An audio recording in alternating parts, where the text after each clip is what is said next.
Ajeng Semeng, kini saatnya saya Dana Paramita mengantarkan sejumlah berita dari Bali. Berikut 3 di antaranya.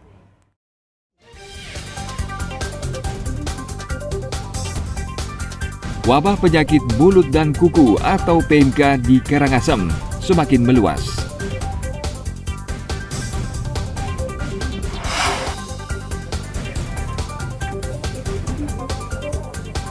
Musisi IGD Ari Astina alias Jering bebas bersyarat dari lapas Kerobokan.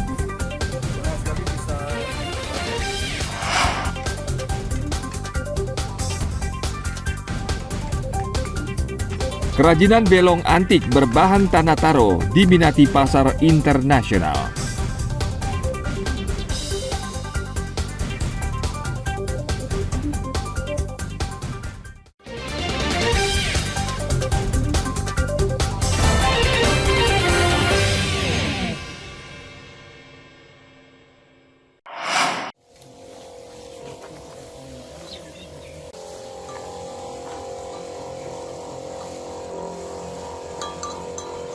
Wabah penyakit mulut dan kuku atau PMK di Karangasem semakin meluas. Di sejumlah desa, ratusan sapi dilaporkan terpapar PMK dan banyak yang mati. Di Kecamatan Kubu, ratusan ekor sapi ditemukan sakit dan bergejala seperti PMK. Di Desa Batu Ringgit, 200 ekor sapi sakit dengan gejala mirip PMK. 2 ekor sapi mati dan telah dikubur pemiliknya. Warga membiayai sendiri pengobatan sapinya dengan memanggil dokter hewan.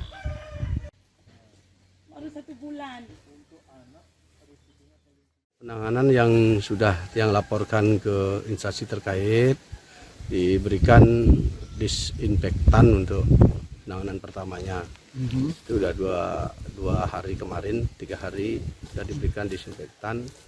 Sebelum itu sudah ada sapi yang mati. Berapa ekor yang mati, Pak? Yang mati ada 2 ekor. Adanya di Dusun Bantas, di kewilayahannya Dusun Bantas. Itu kelasirannya di Banjargetas namanya. Oke, harapan dari masyarakat sendiri apa, Pak? Harapan masyarakat biar pemerintah sesegera mungkin menindaklanjuti berkaitan dengan vaksinasinya, berkaitan dengan obatnya, biar bisa secara gratis lah. Kasihan masyarakat sudah sapinya sakit, lagi pengobatan, vaksin dibebani. Tidak secara pribadi cari dokter, bayarnya 50.000 per ekor, lumayan tinggi itu, Pak. Jadi memberikan obat gratis, Pak, ya? Biar diadakanlah pengobatan atau suntik gratis ya, vitamin apalah namanya. Yang jelas penanganannya untuk gratis lah. Tanda-tandanya apa, Pak? Gejalanya? Tanda-tandanya di hidungnya ada luka-luka, mulutnya berbusa. Sudah dapat pengobatan, Pak? Sudah waktu ini dapat pengobatan. Oke, Pak, harapannya apa, Pak? Harapan saya semoga sapi-sapi yang ada dimanapun bisa sembuh kembali setelah mendapat bantuan pengobatan dari pemerintah secara gratis. Jadi harapannya ada pengobatan gratis, Pak? Iya, harapannya ada pengobatan gratis. Kalau sekali suntik, Pak, secara swadaya seperti apa, Pak? Berapa, Pak? Berapa bayarnya kalau sekali suntik? Oh, waktu ini 50.000 per ekor. 50.000 per ekor. Iya.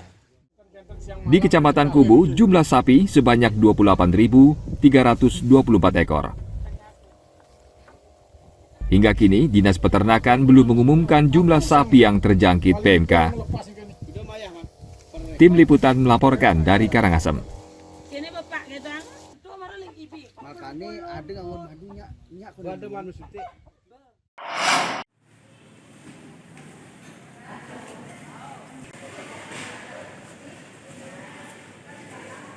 Harga minyak goreng kemasan di pasar tradisional mulai menurun. Kondisi ini antara lain terjadi di pasar tradisional Sanur. Harga minyak goreng kemasan 1 liter saat ini Rp20.000. Sedangkan minyak goreng kemasan 2 liter saat ini dijual Rp35.000. Meski sudah menurun, namun harganya masih tergolong mahal. Bisa jelaskan, Bu, sekarang berapa per liter harga minyak kemasan, Bu? Sekarang 18.000 per liter. 18.000. Kalau 2 liternya berapa, Bu? 35. Kalau dulu 1 liternya berapa, Bu? Sampai 28. Oke, jadi sudah agak normal, Bu, harga itu, Bu? Belum. Belum normalnya. Kalau normalnya berapa, Bu, 1 liternya, Bu? Kalau dulu kan 14.000 per liter. Kalau 2 liternya berapa dulu, Bu? 28. Normal. 28 yang normal. Untuk dengan harga yang belum normal ini apakah kesulitan Bu menjual Bu? Oh, enggak, biasa aja. Biasa ya, ada aja pembeli Bu ya. Ada. Tapi jumlahnya menurun nggak Bu? Kalau dulu masih 40 lebih tuh turun, sekarang ya ada. Yang biasa nih kok, Ya, minyak biasa ya, nih, minyak kemasan 20-an, 20 mungkin yang 1 liter. sekarang 20 Bu ya. Nih, Itu masih tinggi Bu harganya Bu. sih. Sebelumnya berapa Bu Normal kalau dulu 1 kan liter? 15, 15 ya. 15. Kalau 2 liter berapa sekarang 2 Bu? liter 35. 35. Kalau sebelumnya Sebelumnya dulu paling 20-an ya. 20-an atau 25-an gitu. Jadi masih tinggi Bu harga minyak Iya, kemasan nih Bu. masih tinggi, Terus Bu ngejualnya sulit nggak Bu? sulit. Mahalnya harga minyak goreng kemasan berimbas terhadap menurunnya penjualan. Pemerintah diminta segera menstabilkan harga agar omset penjualan mereka kembali meningkat. Agung Gede Agung melaporkan dari Denpasar.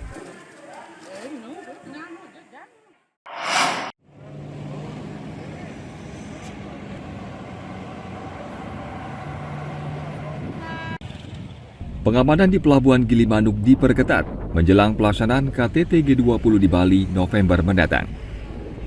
Kendaraan dan penumpang yang baru tiba di Gilimanuk diperiksa dengan ketat oleh polisi. Selain memeriksa dokumen perjalanan penumpang, polisi juga memeriksa barang yang dibawa warga. Hal ini akan terus dilakukan hingga pelaksanaan KTT G20 di Nusa Dua Badung bulan November mendatang.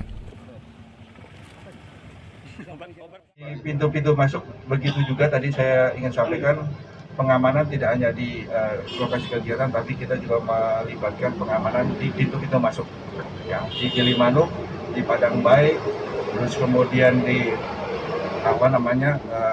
Celukan Bawang, kemudian di Benoa, itu semua juga kita cover dengan pengamanan-pengamanan yang sifatnya adalah preventif, juga pencegahan-pencegahan yang bisa kita lakukan.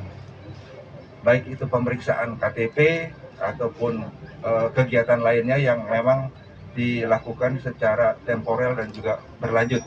Ya, kegiatan ini dengan maksud adalah memberikan rasa nyaman dan aman tentunya orang-orang yang akan masuk ke Bali tetap menjadi kita awasi guna kelancaran pelaksanaan kegiatan tersebut. Pengamanan ketat juga dilakukan di Pelabuhan Celukan Bawang Buleleng, Padang Bayi Karangasem, dan Benoa Denpasar. Pengamanan bersandi Operasi Puri Agung 2022 ini melibatkan 6.722 orang anggota Polri. Tim Liputan melaporkan dari Jemberana.